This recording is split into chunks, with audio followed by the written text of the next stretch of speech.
Hey, what's up everybody? What's going on? Welcome to a special webinar that I'm going to be sharing with all of you guys today. And what I'm going to be talking about today is a success story with one of my online coaching clients in which we were able to work together and take this individual from a position of some severe low back pain all the way back to her goals, which were running, cycling, and weightlifting. So the title of today's presentation is Denise King's Low Back Pain Story, Client Assessment and Exercise Programming. So on January 30th, 2018 was the initial contact, and this was when Denise had reached out to me through email and just kind of explained her situation. So Denise is a 43-year-old female who currently lives in the Caribbean and works as a paramedic and EMS instructor. And Denise had previous surgery when she was 10 years old to fix scoliosis. So scoliosis can be represented on the far right here, which represents an S-shaped curve of the spine. And Denise is heavily involved in weight training, running, and cycling, specifically prior to her low back issues that she sustained. And so the primary reason that Denise did reach out to me was for the low back pain that she was dealing with, and she had been recently diagnosed with an L4, L5 disc bulge that was causing her some severe complications and putting a lot of restrictions on her current lifestyle. So after Denise reached out to me, told me about her story, we had agreed to work together, and I had then set up an initial assessment screen with Denise. So now I'm going to walk you guys through this initial assessment screen. So the first part was just to do a brief injury history, and I knew that she was recently diagnosed with that L4, L5 disc bulge that was causing her low back pain, and she had radicular symptoms, specifically with sitting. And she also had a previous ankle and shoulder injury. So the ankle injury was caused by playing football, and the shoulder injury was a result of bench pressing, doing a lot of bench pressing, and then one day she just had hurt her shoulder. And we'll talk about this throughout the webinar today. And now her pain triggers, so sitting, like I previously mentioned, so her tolerance was about 30 to 45 minutes. So that was kind of her window of where the pain would start to turn on. And it was specific to the left side only, and it was causing her sciatica. And she also had some pain that she had mentioned to me with walking up and down stairs. And this could have just been a result of her being in prolonged positions of sitting. And then when she had got up, she was in a position where she had already caused a lot of irritation. And that may have caused her the pain with walking. So moving on. So her previous workout program involved a lot of strength training and high intensity interval training. So a lot of high intensity stuff. And these days, she had spent less days devoted to working out just as a result of the pain. She couldn't work out like she used to. She couldn't do the strength training that she wanted to and the HIIT workouts just because she was in a lot of pain, and also as a result of being EMS and a paramedic. It's a pretty demanding job where she's working on her feet and sitting a lot as well and working with individuals. So now Denise's goals were to run and cycle pain-free and strength train normally again. So prior to these goals, she was actually told by the doctors that she would not be able to run again or strength train like she used to. And while she heard that, she didn't appreciate that, and she really wanted to make those her goals and really return to those activities because that's what she loved doing. Now, upon going through that kind of initial assessment screen, we then moved into our postural assessment, which involved our interior postural assessment. And you can see there's Denise, a picture of her on the left. And so just looking at the postural assessments, a few things that stood out to me. First thing is that her head is shifted slightly to the left. And this could just be a result of her scoliosis, but it's something that just kind of stood out to me right away. We also see that her right and left shoulders are both internally rotated and slightly depressed. And we can see this by both white arrows are pointing to her fingers, and her hands are just kind of rotated outwards in front of her body, which is just an indication of the internally rotated shoulders. You can also see her hip drops slightly on the left side, and we could see that with regards to her shorts just being a little bit lower when compared to the right. So may just be an indication, maybe some stability issues going on, or just a result of maybe the scoliosis of her spine. The left leg is smaller in size than right, so less muscle mass. So you can see that there's a little bit less muscle mass here on the left when compared to the right in terms of appearance, and also the left leg or the left knee caves in a little bit. And then also the right foot externally rotated, and this could be just a possible indication of some maybe right hip tightness or mobility restrictions or limitations going on that right side. Now moving to the posterior postural assessment, we can see that head shifted to the left, a little bit more pronounced here on the posterior side. We can also see that the right shoulder is a little bit more internally rotated, and you can see there's a little bit more things going on with the right shoulder. We also see that the hip drops on the left side, so consistent with the anterior postural assessment, we see that the shorts appear a little bit lower, just being an indication of the hip likely dropping a little bit on the left side. The left leg smaller and right, less muscle mass likely, and caving in the knee a little bit. And then moving into our left side postural assessment now. So looking at the left side, we can see that forward head posture is present. So your head is far out in front of her body in comparison to the rest of her spine. You can also see that internally rotated left shoulder, but we also see a very pronounced anterior pelvic tilt. So she has some significant lumbar extension going on. And this is also reflected by a rib flare up in the front. And you can see that kind of pouching of her stomach a little bit. Now, an anterior pelvic tilt could lead to possible low back issues down the road, specifically extension-based issues if not cleaned up, but also could lead to some hip issues as well in individuals, specifically in femoral acetabular impingement. Now looking at the right side, similar to the left, we see the forward head posture being present. We see the internally rotated right shoulder. So as you can see, the right shoulder is pretty far out from the body. You can see there's a lot of kind of issues going on with the right shoulder. And the anterior pelvic tilt again is present, which is also reflected by the rib flare-up we can see on the right side. So just a quick summary of the posture assessment from a standing point of view. Note there was forward head posture and the head shifted to the left. Now the head shift to the left just maybe likely related to a scoliosis. The forward head posture could be a result of just poor posture on a daily basis when sitting or with regards to weightlifting. The internally rotated shoulders and being depressed, doing a lot of horizontal push exercises or maybe poor posture with sitting can lead to that. And then the depressed shoulders can just be likely related to carrying a lot of objects and leading to depression. The anterior pelvic tilt, that's maybe just a result of the hip flexors being really tight, glutes being inactive, and it's causing her to go into a significant lumbar extension. That is obviously reflected by the rib flare-up we saw in the front. Hip drops on the left side, that could be related to her scoliosis as well. And then the right foot being externally rotated, like I mentioned previously, could be a result of some hip mobility restrictions going on that we do not currently know, but that could be a reason for that. And the left leg smaller than the right, that could be maybe just because she favors the right side maybe a little bit more when exercising. Maybe she does, when she does unilateral exercises such as a Bulgarian split squat, always doing the right side before the left, which maybe could lead to this imbalance. So look at these implications and looking at Denise's posture. So she's very horizontal push dominant. Now she'd previously mentioned she did a lot of strength training, specifically a lot of bench pressing. And we can kind of see that just by the way her posture presents, the internally rotated shoulders. And the right shoulder, the injured side. So when I had done my initial screen with Denise, she had mentioned that she had a shoulder injury. Now, she didn't tell me what one was specifically injured. And I, based off the posture assessment, I just kind of took a guess and said it was the right side. And you can kind of see just by the right side, the differences between the left and the right. The right is a little bit more kind of downwardly sloped here and kind of internally rotated, likely indicative of just an interior tilt of that scapula. And when she was doing bench press, likely just could have hurt herself just from being in a poor shoulder position like this. Obviously the leg imbalances that I had previously mentioned. And then we see the hip drop and head shift could be likely related to the scoliosis that is present in her spine. So you can kind of see this shift in her spine here as she is standing.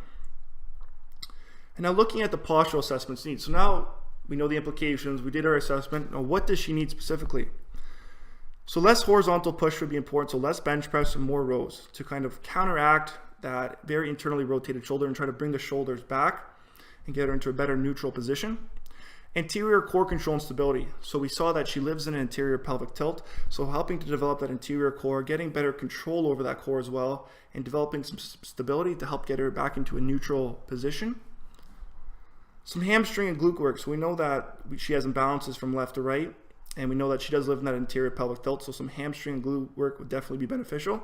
And in her previous program, she didn't do too much work of this, what she kind of told me during the initial assessment screen. And also just more particular attention to the left side, specifically the left leg, just because we have those imbalances that we saw. And we want to address some upper trap, lower trap, and serratus anterior to correct the anteriorly tilted scapulae. So both of our scaps here are anteriorly tilted, and that's just indicated by the internally rotated shoulders and the depression, but it's more pronounced on the right side. So developing a lot of those upward rotators of the scapula, the upper trap, lower trap, and serratus anterior would be very important. And we can do this with exercises like a prone trap raise or a landmine press. So now moving into our movement assessment screen, we look to our front walking assessment. So here you can see Denise on the left side here, just doing a little walking assessment where she sent me a video of her walking. One thing that stands out to me is she has this hip drop occurring. Now her hip drops pretty significantly on the left side here when she steps forward with the right. And so we see this kind of uneven pelvis here. Then when we look at her other stance here, when she moves with her left leg forward, we see she's a lot more balanced with regards to her pelvis here. To me, what this is saying is that she has better stability on her left hip when compared to the right. Now this is a little bit in contrast to her standing posture assessment where we saw the left hip drop, but when we see her walking and moving now, what we're seeing is that while that left hip is dropping, it's a result of that right hip maybe not being strong enough or not having the stability to hold it up when walking. And that her left hip actually may be a little bit more stronger here, and she presents with a better gait pattern when stepping forward with her left leg. Now, moving to our back walking assessment, the same thing presents here. So when looking at things from the back, when the right leg is forward, we see that drop occurring. Then we will look at the left leg being forward, we see a pretty neutral pelvis, and this is a good indication of some good stability going on with the left leg there when walking forward. Now when looking at things from the side point of view, so from the side here, with Denise moving forward with the left leg, everything looks pretty good for the most part. There's nothing that really stands out that's too critical to me here.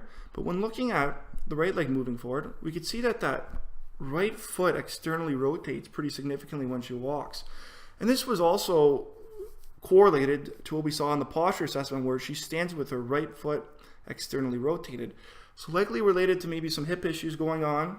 Could be some issues maybe at the ankle as well, and it also could be maybe just a motor kind of control issue that Denise may have been dealing with that she just wasn't aware of. And then moving forward again with our side walking assessment, we can see that Denise walks with the forward head posture, and we can see it being present as she's walking. And we saw this in the standing posture assessment as well. And just looking at her stride length and her arm swing, it's nothing that's overly bad to me, but it's a little bit short for her, I would say. And that could be just a result of maybe some hip restrictions going on that may result in this, but also the shoulder or the arm swing could be a result of her internally rotated shoulders. They just aren't swinging fluidly. And on the right side, here when we see with the right foot forward, similar thing is present. While there's not much difference in her stride length or arm swing, the issue is that just overall that there could be slight improvements in terms of her stride length, maybe working on some hip mobility and shoulder mobility as well, just getting her shoulders back into a better position. So looking at the walking assessment summary, just a quick summary of everything. So we see that the hip drops on the right leg step. So as the right leg moves forward, we see that the hip is dropping on that left side pretty significantly in comparison to the left leg moving forward on the right, and then the right hip dropping. We see that the right foot points outwards when she walks. So when she walks, you have this externally rotated right foot, and that could be just due to some hip restrictions going on the right hip. We see the forward head posture being present. The stride length and arm swing, while they're similar between both legs, the length and arm swing isn't overly efficient or where I'd like it to be, and I think there could be some room for improvement just based off seeing this. Now, looking at the implications of all this, the left stance is stronger than the right when walking. She's a little bit more stability. We see leg imbalances, so that left to right stability, like I just previously mentioned. Now looking at the needs, so what does she need as a result of this walking assessment? Single leg balance work. So this is one thing that stands out to me just because of the differences from side to side. And also some hip mobility and stability work, specifically on that right side, but overall she needs mobility work, I would say, with regards to the hips on both sides, just to improve that stride length, but a little bit more stability work as well on the right to help align that pelvis into a better position. And also say some shoulder repositioning work. So we saw that with the posture assessment, the internally rotated shoulders, anteriorly tilted scapulae. So working on getting those back to neutral may help with our arm swing. Now moving into our back arms overhead assessment, now I use this screen to specifically determine if one may be qualified really to do any overhead lifting. So here's a picture of Denise just getting her arms overhead, and this was what we could see and what she presents with. So right away what stands out to me is that the arms overhead aren't even. So as she extends her arms overhead, you can see that the left arm, the finger is a little bit higher than the right.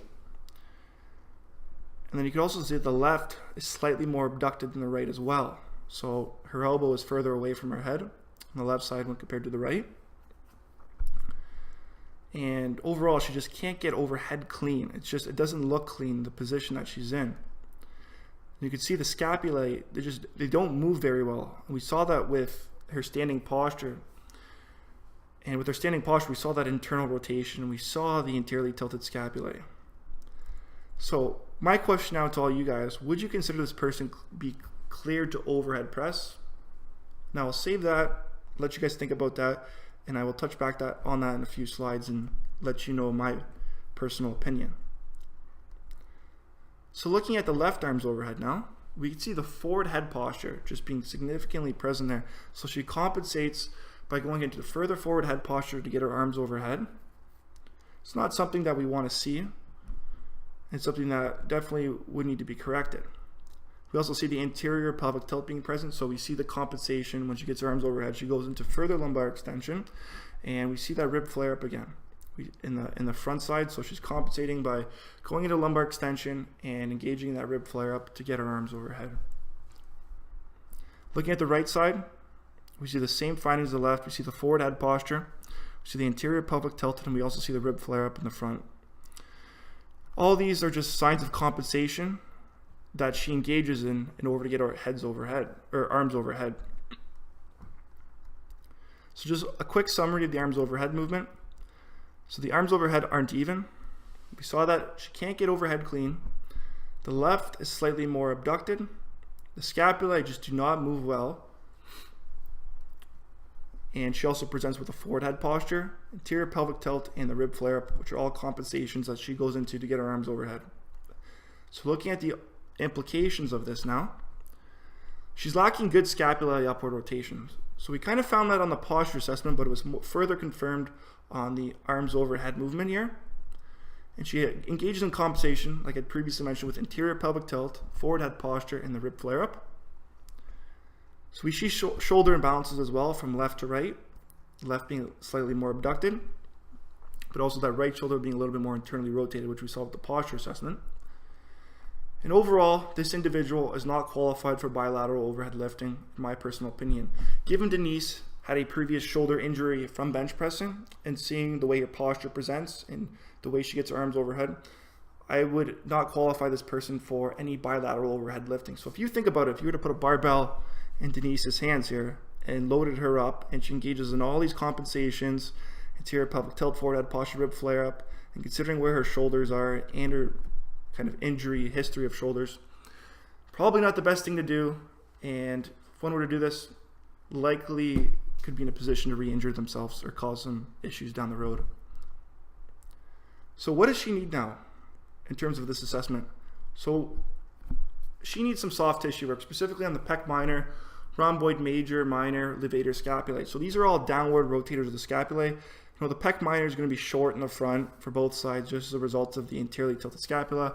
Rhomboid minor, major, and levator scapulae all might be a little bit short and tight, and could use some soft tissue work to break up some of that dense and fibrotic fibers within the tissue. Some interior core control and stability. So definitely need some interior core control and stability. Just to get her arms overhead, so to control for that lumbar extension and rib flare up, just to have a better core positioning when getting her arms overhead. and strengthening of the scapulae upward rotators. So serratus anterior, upper and lower trap, like I previously mentioned, these need to be strengthened off the posture assessment, and we could do this using maybe a prone trap raise or a landmine press. Now moving into our core stability assessment, looking at front and side plank assessments, which is what I conducted with Denise. So Denise's front plank score was 115 seconds. So this is actually pretty good score. And her side plank left score was 30 seconds. Right plank score 26 seconds. So look at the implications of needs from all these little assessments here. We see a discrepancy among all the scores. Her front plank score is good, like I just previously mentioned. I'd like to see about 2 minutes, but 115 seconds, just short of that. And to me, Denise has some pretty good interior core strength. It's just more focusing on the control of it and learning to activate the core at the appropriate times. But her side plank scores are very poor. So I'd like to see this at about 90 seconds to at least 2 minutes. And 30 seconds to 26 seconds is very weak. And this indicates to me that she has some lateral core stability weaknesses. So when we think about lateral core stability weaknesses, other muscles are going to compensate. They'll have to produce more force. And this will also alter the axial and shear loads on the spine. So certain tissues may take more stress, and that could cause maybe something like an injury to develop in the long run, or someone's symptoms to be triggered. So moving into our program strategy now. So the program strategy, number one, most important thing is remove the pain triggers for Denise. So like I'd mentioned in the initial screen, her pain triggers were sitting and walking up and down stairs from what she told me. Sitting being the most prominent thing, and it was about 30 to 45 minutes was her tolerance. So removing sitting, at least limiting it significantly, is definitely the most important thing before kind of moving forward. Second, eliminate the mechanism of injury. So we know that with disc injuries, the mechanism is flexion under load or flexion under load with twisting.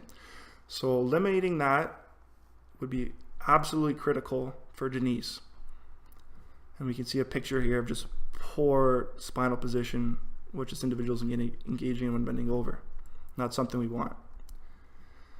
Avoid early morning spine bending exercise and sitting. So we know that early in the morning, the discs are a lot more susceptible to stress. They're more significantly stressed, and that's just a result of the diurnal changes associated with the spine. When we're in a decompressed state overnight and we're in prolonged bed rest for 8 hours or so in that position, the discs go into a hyperhydrated state, fluid accumulates, and as a result, they build up a lot of pressure, and upon waking up in the first hour or so, the bending stresses are significantly higher. So avoiding early morning spine bending exercise and sitting just to spare the spinal discs. Fourthly, so focus on improving daily spine sparing strategies. So if we're going to bend, we want to make sure Denise is bending at the hips as opposed to bending at the spine and going through lumbar flexion. Number 5, engaging in a daily walking program. So walking can be very therapeutic for individuals in terms of developing the core musculature, because when we're walking, we have to activate our core muscles.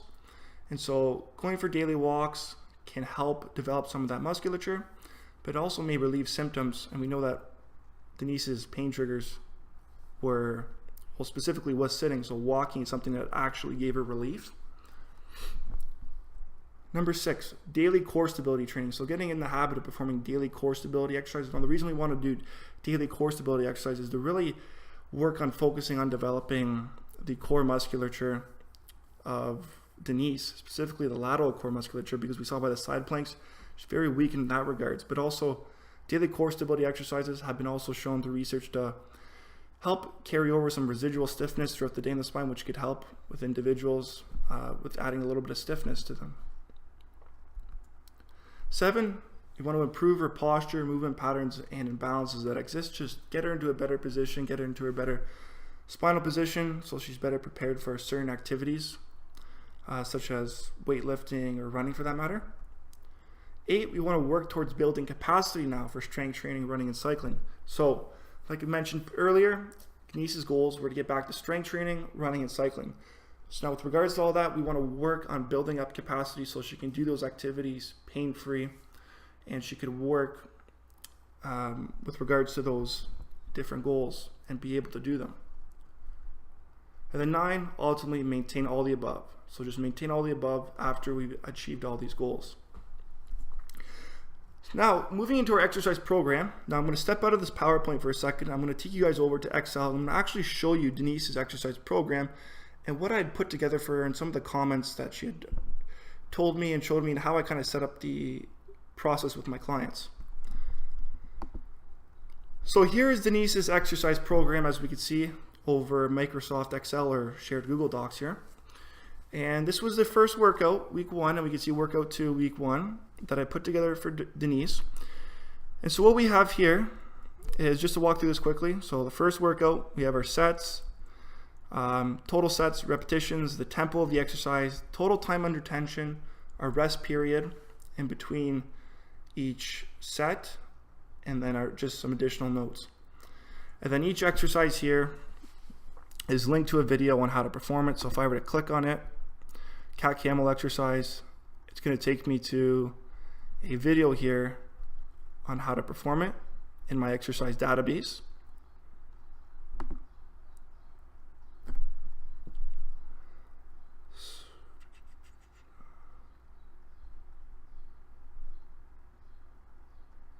So we can see here just a video of myself, and in the video it's going to show you basically how to perform the exercise.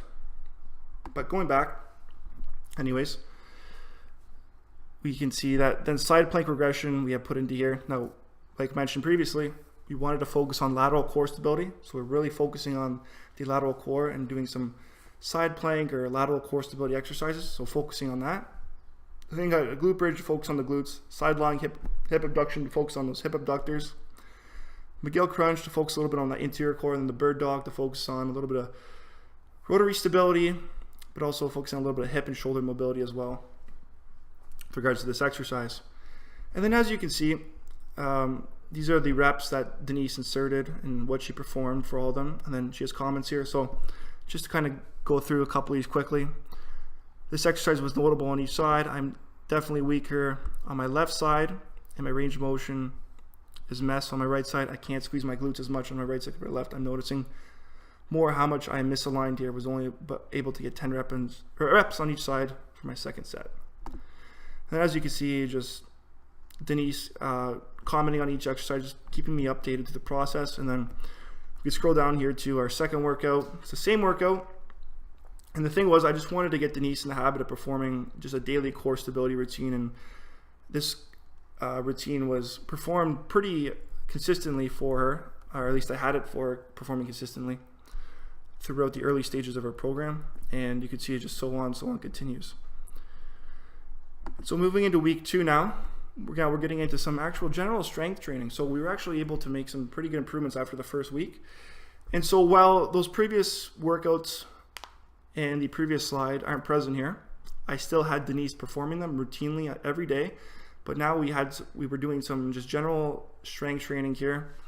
As you can see, TRX rows, phenomenal exercise for sparing the spine and kind of developing that upper back. But then we got a single arm floor press, just a good exercise as well for sparing the spine, but also developing some rotary stability. And you can see Denise is leaving me comments about how she felt about all these exercises, and kind of moving on, banded hip thrust, developing some of the glutes and hamstrings there. See some standing barbell curl, so it's just some general strength stuff for her that she can do. So we have the single arm landmine press to help develop those upward scapular rotators, like I mentioned, the serratus anterior, upper and lower trap, and so on. And then we can move into week 3. So week 3, similar, added a few more things to a couple of the workouts, pretty similar to the previous week, but she's still doing a lot of those core stability exercises that I had her doing in week 1. And then finally we get to week 4, we get to the good stuff. And this is the advanced program, very advanced program. And so we were making some significant progress after those first couple weeks. And so now we really got into an overall kind of strength and conditioning program for Denise. And you can see we have our warm-up, which involves some self-massage, foam rolling. So we're addressing pec minor, rhomboid major, minor, which I mentioned previously. You should use some tissue work there to kind of break up some of that fibrotic tissue. Rectus femoris, TFL. I mentioned some hip issues as well, kind of break up some of that tissue dense fibrotic tissue as well. Then we're getting into our mobility now. As a warm-up, just some general mobility exercises to help improve a little bit of hip mobility and shoulder mobility. Getting into a little bit of a warm-up, getting the body temperature going, and then loosening the joints up a little bit, and then getting into our activation kind of core corrective exercise. So like I mentioned in week 1, this is kind of very similar, but now we've did some more progression. So now instead of a side plank regression, we're doing a side plank. Instead of a McGill crunch, we're doing a McGill dead bug. Instead of a bird dog, we're doing bird dog squares. We've added some exercises like neck stabilization here, and also shoulder wall slides. And then we get into our main workout here, which is just a couple basic strength exercises that she can do that's not going to cause her any issues with her low back. And then we just have a recovery kind of area where I had her kind of doing just a pec minor, major stretch, and also just optional to do some additional foam rolling if need be, and then some walking again. And this continued on, and the programs continued on, and then like I mentioned, leave comments, and you can see right here, hi Remi, I did these yesterday. The foam rolling makes a good difference doing my running today in the evening after work. So right there, just based off her comment, the program obviously was working for her, and the foam rolling was working and helping. So we can see that just based off her comments. Continuing to move forward to day 3 now. So day 3 now was a very interesting day, because this was the first day that I had actually put together some treadmill sprints for her, and this was the first time that she actually had run and sprinted again. And so she had called me up immediately after doing this, was ecstatic, excited, because she was able to do sprints again, and was just very happy. And so that just goes to show you guys the progress that was made with Denise in just a matter of about 4 weeks. And we continued with some workouts, moving on forward with the program. And again, and a lot of it's similar, but different days, different workouts. But that was kind of the program for Denise and what I put together. So I'm going back to the PowerPoint here and going back to things. So that was just kind of the exercise program and how I specifically set it up with Denise, and how I do set it up with my clients, specifically my online clients like that. And moving into the overall results now. So like we saw, there was improvements immediately within the first week. I would even go as far as to say after the assessment and showing Denise the posture kind of things that I found, and also the things with regards to the movement assessments, the walking and overhead shoulder flexion. She immediately took notice and started kind of focusing on practicing better posture. And then after the first week, we started doing some general strength training. While we weren't doing too much, we were doing a lot of spine sparing exercises. We were able to do things, and it was a big improvement for Denise because we were actually able to get back to working out again. Then finally, after 4 weeks, Denise was running and cycling again, and she was doing more strength training by this time. And so overall, we had achieved all our goals in just a matter of 4 weeks. And I will never forget when Denise called me and she was able to run, when she told me she was able to run again and she had no issues and no pain. She was absolutely ecstatic and just very happy to get to that point again. So as you guys saw, there were significant improvements overall.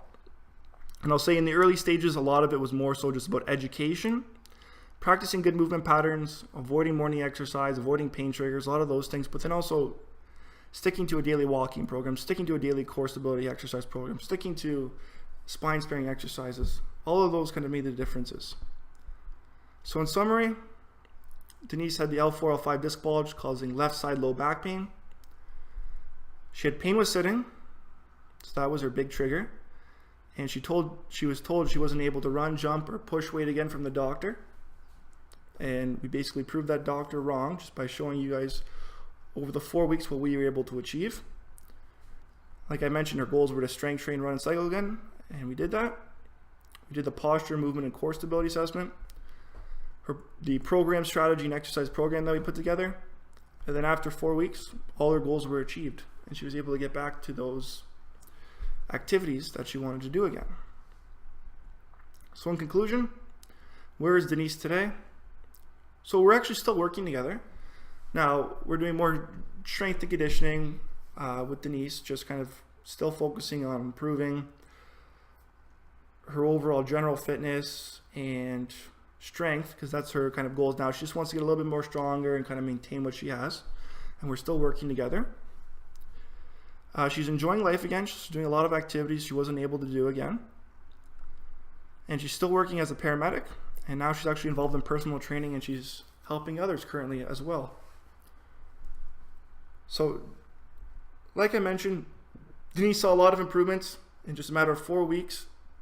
And it's definitely a great success story, and very happy for Denise. And I hope you guys enjoyed kind of a little bit about her story and what we were able to achieve in just that amount of time. Now, before I wrap this up and before I kind of end this, I'm going to continue on for anyone that may be interested in my online coaching service, and I'm just going to explain it for anyone that may not be familiar with it and would like some more information if you're specifically interested in working with myself on a regular basis. So, interested in online coaching. So, for those of you guys that don't know online coaching, don't know much about it, I'm going to get into a few quick benefits here. So firstly, you get to work with myself. So a lot of people may not be able to just work with myself due to logistical reasons, because maybe you're living in a different area of the world and you just don't have access to me to do in-person things. So it gives you an opportunity to still work with myself. It's also cost effective. So definitely much cheaper than working with myself in person, but also definitely a lot cheaper than working with maybe your average personal trainer or strength coach out there in an in-person setting that may not be as competent or may not have the same competence as maybe myself or someone else. And you're also going to be getting a high quality assessment and exercise program. Well, this isn't in person. You're still going to get a high quality assessment and exercise program specifically geared towards your needs. I'm someone that has specifically worked in the NBA with the Toronto Raptors. So I've worked with athletes that make $20 million a year. So I know what a high quality assessment is like and an exercise program. I know what needs to go into them. I've also worked with professional NHL athletes as well. So I really know how to develop this, and it's definitely one of my areas of expertise, I would say, in terms of doing an assessment and exercise program. So you're definitely getting something that's high quality in that regards. And also, just to get into some of the features, so as a new coaching client of mine, you will receive a thorough medical history review. So we'll go through your injury history, what you may have pain with, what your goals are in terms of all that. You'll get a posture, movement, and core stability assessment. So this will be specific to your goals and needs. The assessments that I do with people are always different and specific to each individual's needs. And you also get an individualized monthly program that are developed for your goals. So based off the assessment, based off your goals, I will then put together the best program that I think is needed for yourself. And you will have it all over a shared Excel file, which we will share and we can both update on a daily basis. And like I showed you previously, each exercise is linked to a video on how to perform it. You also get access to my email and WhatsApp number. So anytime you have a question, anything, you could feel free to just send me a message, text me, and I will get back to you as soon as possible. And you also get technique cleanups through email or WhatsApp. So if there's something you're unsure about, if you're not sure you're performing an exercise, you can send me a video of it, of you performing it, and then I could do a quick little just technique cleanup if there's anything that stands out to me.